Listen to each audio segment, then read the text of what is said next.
episode is sponsored by Raise Tech, end-to-end IT solutions for your business growth. Tai ką pakalbam? Pakalbam. Ačiū Diana, kad prisėdai ant foteliuko, kaip įprasta tradiciškai. Ir mes esame Agile Tour Vilnius 2023 ir turim pagrindinę organizatorę Agile Touro, kuri mūsų įsileido, kaip ir jau kelinti metai, treti ar ketvirti. Antri iš eilės gyvai ir treti nuotoliu. Jo, įsileidžia mus, leidžia pabūti šito nuostabaus renginio dalim ir sudalyvauti, pakalbinti kitus žmonės. Bet kaip visada tradiciškai įdomu, kadangi čia jau atėjai, tai papasakos, kaip sekėsi, aišku, kokie iššūkiai ir gal pradėkime nuo skaičių.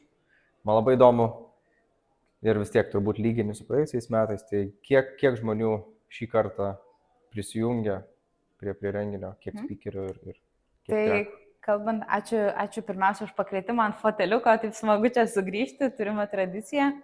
Tai kalbant apie skaičius, konferencijos formatas lieka lygiai toks pats, 2 dienos, turime stabiliai 63 pranešėjus kaip ir pernai, tai yra pranešėjai iš 20 pasaulio šalių. Tai šiemet pavyko ir gyvai atsiskraidinti jau daugiau pranešėjų ir iš Amerikos, ir iš Kanados turime pranešėjų. Kaip tik su viena kalbėjom. Taip, tai labai smagu, kad irgi turit galimybę pasikalbinti ir taip už Atlanto atvykusius kolegas. Turime šiemet mažiau dalyvių negu pernai, bet mes tik manom, kad pagrindinis aspektas turbūt būtų tai, kad pernai buvo post-covidiniai metai. Tai buvo metai, kai žmonės norėjo sugrįžti į gyvą kontaktą, pabūti vieni su kitais.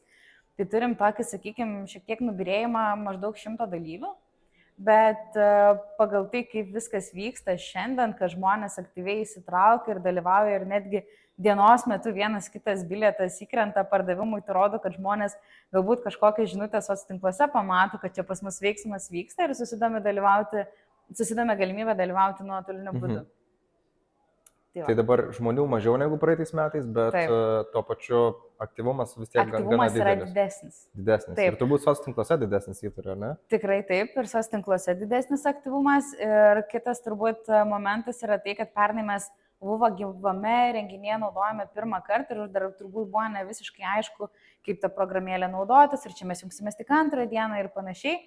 Bet matomai, kad šiemet dalyviai, tie, kurie buvo ir pernai, jau yra perpratę sistemą, kaip tas vyksta. Ir aš matau, kad ir dabar netgi nuolatos eina žinutės, tai ten prasideda tam tikros diskusijos. O tai kokį jūs įrankį naudojat? Ar Miro, ar Mural? O čia kokią sesiją eisit? Iki lygiai tokių, žinai, labai paprastų dalykų, kaip pavyzdžiui, o tai įmeskit savo kažkokią augintinę nuotrauką ir pasidalinkit. Tai nuo tokių labai profesinių klausimų iki labai asmeninių netgi matom temų. Ir kas dar yra įdomaus ir įtraukiančia yra tai, kad pernai pabandė dalyviai patys organizuoti tam tikrus renginius, susitikimus su pranešėjais ir panašiai. Tai šiemet matom šitą dalyką vykstant jau gerokai prieš konferenciją. Tai tas yra smagu matyti, kad žmonės patys imasi iniciatyvos ir susitinka. Tai ta platforma iš esmės padeda tai vidiniai bendruomeniai tokie auginti tarsi. Ir čia yra tokių dalyvių, kur atskrenda arba atvyksta iš skirtingų šalių, ne tik iš Lietuvos, pastoviai, turbūt tokie nuolatiniai, ar ne, klientai, sakykime. Taip. Vienas iš pavyzdžių ir kiti vieną kitą kartą dar nedalyvavo, pirmą kartą atvykę, bet irgi visi, kiek aš kalbėjau, klausiau, tai susidaro tas įspūdis, kad labai yra ta atvira ir labai faina bendruomenė pačio tiek ir renginio, tiek ir visas tas community, kuris yra Lietuvoje. Tai mes ir nematomai, bet turiu minti, kad mes apie konferenciją ir sakom, kad Agile Tour Vilnius pirmiausia yra bendruomenės renginys. Ir visi, kas ir naujai prisijungia ar prie konferencijos, ar meetupų, kuriuos mes organizuojam, mes juos laikom savo bendruomenės nariais ir mes norim užtikrinti kuo geriausią patirtį. Ir kai šiandien sakiau sveikinimo kalbą, aš akcentavau, kad pasisemkite patirties. Viskas yra apie patirtį, kurią jūs čia gausit. Ir mes kalbam apie patirtį ne vien tik iš pranešėjų, galbūt jų žinių perimimų ir panašiai, bet kalbame ir apie tai, kad jūs galite vieni su kitais bendrauti, galite atsisėsti ant Agile sofos foteliuko ir pasidalinti savo žiniomis. Kad tai yra aibė jums išsibandyti tam tikras skirtingas rolės, sakykime. Ir grįžtant šiek tiek prie tavo klausimo apie iššūkius ir taip pat apie galimybės, turbūt netgi sakyčiau, tai bendruomenės nariai matė, kad paskutinėmis dienomis mes turėjome daug pokyčių savo darbotvarkėje, nes keli pranešėjai negalėjo dalyvauti dėl ligos.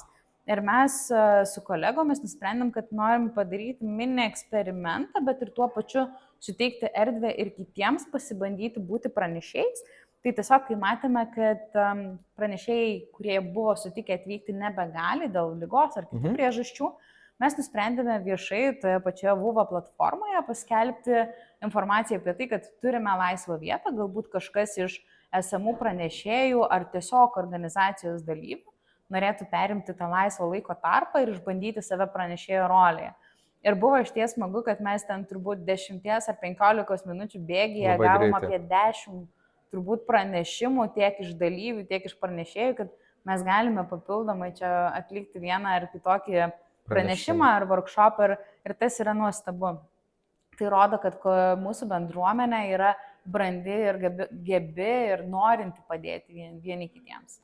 Tikrai taip, ir ta bendruomenė be visų žmonių ir nebūtų tos bendruomenės. Ir niekas neįtų renginį ir labai smagu matyti, kad visi nori padėti, aktyviai įsitraukia ir ateina, klausinėja, kalbasi, diskutuoja tarpusavį, tai verda, viskas verda gyva. Verda. Kalbant apie iššūkius, apart paskutinių minučių pokyčių, vis tiek praeitais metais, man rodos, jau kalbėjome ir tu sakei, kad pasibaigė turas, jau organizuoju sekantiems metams. Taip. Tai čia nėra vienos dienos ar vieno mėnesio, ar pusę metų, čia yra daug laiko reikalaujantis pats organizavimo, patys veiksmai ir įsitraukimas. Kokie buvo tie iššūkiai, su kuriais susidūrei, kurie galbūt, nežinau, kurių pagalba pritrūko netgi motyvacijos ir reikėjo iš kurios pasisemti? Kas buvo sudėtinga? Toks įdomus klausimas, tiesą sakant. Viskas viso proceso laiką, metu nepagalvoju apie tai, kas yra sunku. Būna, aišku, ten tokie ir nuotaikų svyravimai, ir čia atrodo, ką mes čia tai darom, ar čia tikrai to reikia ir taip toliau, bet mes suprantam, kad mūsų misija yra jungti žmonės. Ne? Ir iš tokių iššūkių turbūt kartais gali būti ir mūsų pačios vidinės komandos nuotaikų svyravimas, arba jeigu matom, kad kažkas turi kažkokių asmeninių priežasčių, dėl ko, tarkim, negali įsitraukti, tu matai, kad tam tikri darbai gali stoti, arba reikia ieškoti, kas galėtų pakeisti, tam tikriems darbams nėra, kas norėtų pakeisti, tada tenka ir pačiai atsisėsti kažką konkretaus jau tokio daryti ir panašiai. Tai turbūt sakyčiau, kad iš tokių didesnių iššūkių, apart išorės veiksnių, yra turbūt mūsų komandos kartais, taip sakant, veikiančios ir mėnulio fazės, nes turbūt visi per tai pereina. Taip, tikrai taip. Ir kiekvienas mes turime asmeninį gyvenimą, dar kiekvienas turi darbą, čia yra savanorystė, tai papildoma veikla turbūt ir tas susideda, kad skirtingi faktoriai įtakoja, o kaip mes elgiamės komandoje. Tai tikiu, kad sudėtinga tas būna tvarkoj. Aš dar gal papildyčiau, kad tos mėnulio fazės nereikėtų priimti to kaip kažkokio neigiamo dalyko, aš tik žiūriu kaip į teigiamą dalyką, nes kartais, kad ir tas konfliktas gali būti ar aštresnis, ar panašiai, gali gimti labai daug gerų idėjų. Ir kartais mes pastebim, kad po mūsų vienokio ir kitokio, kad ir stipresnių kažkokių diskusijų, mes kartais net ir pritraukiam naujus savanorius, kurie dar įneša kitokio atspalvio, kaip galima padaryti dalykus, į ką galbūt atkreipti dėmesį ir panašiai. Tai tas nuolat augantis mūsų vidinis komandos branduolys, aš manyčiau, kad yra labai stiprus dalykas, kuris tikrai mus skatina judėti pirmyn. Aš tikrųjų pritarčiau tau, ir tie konfliktai kartais komandose yra gerai priverstinai jį iššaukti. Tikrai. Nes be konfliktų tada komanda net nesusidirba, nėra to pasitikėjimo. Ir kai jie yra, tai skaičiu, čia kitas brandos etapas. Netgi ne tik tai, kad pasitikim vienas kitu, bet jau galim ir savo nuomonę pilnai išreikšti. Ir kartais būna sudėtingesnių dienų, kartais lengvesnių dienų. Bet tada yra galimybė tą konfliktą iššaukti. Kitu atveju tiesiog su viskuo sutiktumėm ir viskas būtų gerai. Tada nepasieksime tokių rezultatų. Taip, nebūtų rezultatų. Ir kitas dalykas, turbūt, mano vienas pažįstamas mėgsta sakyti, kad nuolatinis sutikimas su tuo, kas vyksta ir nebuvimas konfliktų gali rodyti tavo abejingumą. Tai tikrai, man, kai mes turime diskusijų, tai man rodo, kad žmonėms tai rūpi, ką mes darom ir tai tikrai užveda judėti ir daryti dar geriau ir dar daugiau. Tai konfliktai yra gerai ir tai padeda iš dalies susiburti komandą. Gerai, apie iššūkius kalbant, Supratau, o kas buvo tokio labiausiai gal įdomu, stebinančio, netikėto, palyginus, galbūt lyginant su praeitais metais, o galbūt ir nelyginant tiesiog, kas buvo tokio netikėto, kas nustebino. Gerai klausimai, ne? Geri klausimai. Taip, matosi, kad prisirašiai. Šį kartą taip lengvai nepaleisi kaip praeitais metais. Ok, stebinančio. Aš sakyčiau, kad mane vėlgi stebino komanda gerąją prasme, nes pernai aš buvau minėjusi, kad mes praktiškai turėjom nuo nulio sukurtą komandą, tai mes buvom keliese pradžių ir po to prisijungė visa kita dalis. Tai šiemet turėjom daugmaž panašią situaciją, pradėjom irgi mažesnė apimtimi, bet ne ta pati komanda, ar ne, pasikeitė? Sakyčiau, pusėtinai, pusė tokios, pusė naujų žmonių buvo. Tai tas buvęs branduolys, sakyčiau, padėjo mums formuoti dar papildomai komandas komandoje. Tai kaip tarkim, jeigu pernai už savanorius buvau ten aš pagrindai iki pabaigos atsakinga, tai šiemet mes visą mūsų kick-offą, sakykime, pasidarėm nuo to, kad komanda, žiūrėkit, yra tokios atsakomybės, būtų gerai, kad būtų vienas pagrindinis žmogus kiekvienai sričiai, mes galėtume jį kreiptis ir tada jau turėtų kas kaip bendrauti, jeigu yra kažkokių klausimų, kuriuos negali atsakyti tie, sakykime, koordinatoriai, tai tada gali klausimai, negali, jie bet kada gali ateiti iki manęs, bet iš principo, kad visi klausimai neįtų tiesiog į mane, bet kad mes visi žinotume panašiame lygmenyje, kas kaip vyksta. Tai mes išbandėme tokį formatą, struktūrą neformalioje organizacijoje, neformalioje komandoje ir tas visai pasiteisino.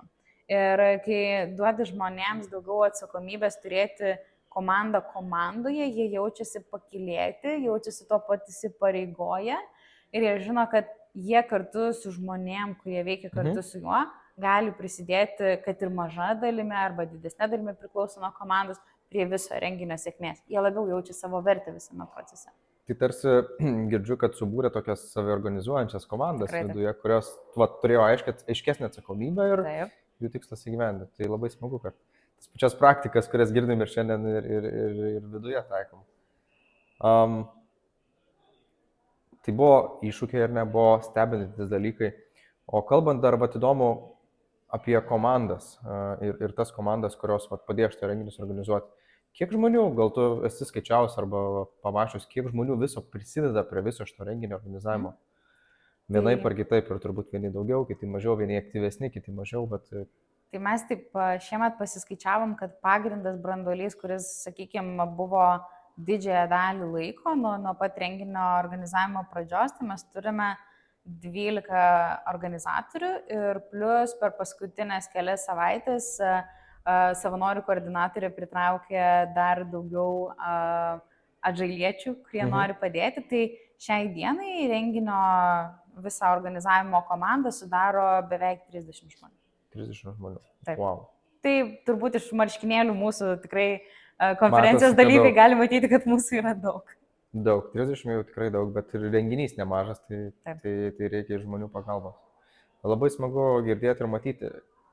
Klausyk, Jana, įdomu, o kas toliau? Vėl diena į pabaigą, rytoj viskas aišku bus remotinis ar ne, labiau nuotolinis tas visas renginys. Kas toliau? Ar kažkas kitais metais panašaus, kažko tikėtis, arba kažkokių gal ir kitų renginių yra, kur žinai, ką Agile Lietuva daro, organizuoja? Tai Agile Lietuva turi savo tradicinius renginius, Agile pusryčius, Agile Day Kaunas, Agile Tour Vilnius, meetupai ir kiti renginiai. Kiti metai Agile Tour Vilniui bus ypatingi. Mes minėsime 15 Agile Tourą Lietuvoje, Vilniuje. Ketiname, kaip Charlie mėgsta sakyti, ar bus tortas, tai kitais metais tikrai bus tortas, nes tai bus jau šventė mums, vis tik 15 metų. Ir sakykime, mūsų organizacija ir tokio tipo renginiai tai tikrai nėra mažai. Tai kadangi jau tokia data, sakykime, įpareigoja, tai kitais metais mes norime pritraukti dar garsesnių pavardžių, bet tuo pačiu atkreipti dėmesį ir naujai bepradedančių šnekėti pranešėjus. Galbūt netgi čia konkrečiai atkreipčiau dėmesį į lietuvius pranešėjus. Mes ketinsime paskatinti aktyviau aplikuoti Ir galbūt netgi galvojame turėti kažkokią atskirą salę, kurioje leistume galbūt trumpesnį laiką kalbėti, ne 40 minučių, bet tarkim 20 kaip TED Talkuose, kad žmonės galėtų ateiti ir save išbandyti ir kad tai būtų lieptelis į kitų metų didesnę Agile Touro sceną. Tai turim tokių ketinimų. Pasiruošimas dar toksai ir skirtingų minčių pasiruošimų, tai labai smagu. Ir dabar prisiminiau, paminėjai apie dar garsesnių žmonių pritraukti, tiesiog man pačiam smalsu. Esu girdėjęs tokį gandą, ar čia gandas ar realus faktas, nežinau, kad kiekvienais metais yra tikslas buvo pritraukti bent vieną iš tų žmonių, kurie dalyvavo Agile manifesto sukūrime. Taip. Ar šiemet kažkas yra iš tų žmonių, ar kitąmet planuojama, ar kažkas iš tos perspektyvos čia? Ar... Tokia tradicija buvo. Pernai, jeigu neklystu, nieko neturėjome, bet pritraukėme kitų Agile grandų šių dienų kontekste. Šiemet taip pat nieko neturime, kas buvo prisidėjęs prie Agile manifesto kūrimo. Kitais metais, kol kas neatskleisiu, yra galimybė. Galimybių visada mes turim, tik tai dar pasižiūrėsim, kaip viskas bendrame kontekste gali atrodyti. Supratau, bet kad kažkas bus įdomaus, tai faktas. Įdomaus pas mus visada daug. Bus vis tiek daug speakerių ir daug trekų. Kiek trekų beje dabar turim? Dabar turime 6 trekus, 3 pokalbiams, tai yra pristatymams ir 3 workshopams. Ir aišku, ant Agile foteliuko. Taip, nu tai viso kiek? 3 pokalbiai, 3 workshopai ir dar plus čia. Taip, 7. 7. O tie trekai irgi dar yra suskirstyti, mačiau, vienas yra Agile Coach, ar ne? Kitas Product Management, jeigu ne. Trekai turi savo pavadinimus, tai čia yra sąsaja su mūsų partneriu. Čia mūsų įsipareigojimų partneriu. Supratau, tai trekai yra pagal partnerių pavadinimus. Čia tą jie reiškia, supratau. Taip. Tai ką, tada aš turbūt visiems palinkėsiu nepraleisti progos ir kitais metais nusipirkti bilietus, nes jau pražiapsojate, jeigu žiūrit šitą. Arba dalyvaut kartu ir jums labai patiko, tai viskas tas liuks super. Ir tada turbūt pasimatysim kitą metą. Visą laiką. Ačiū, Simai. Ačiū, Diana, buvo malonu, kai visą laiką. Iki kitų kartų. Malonu. Iki.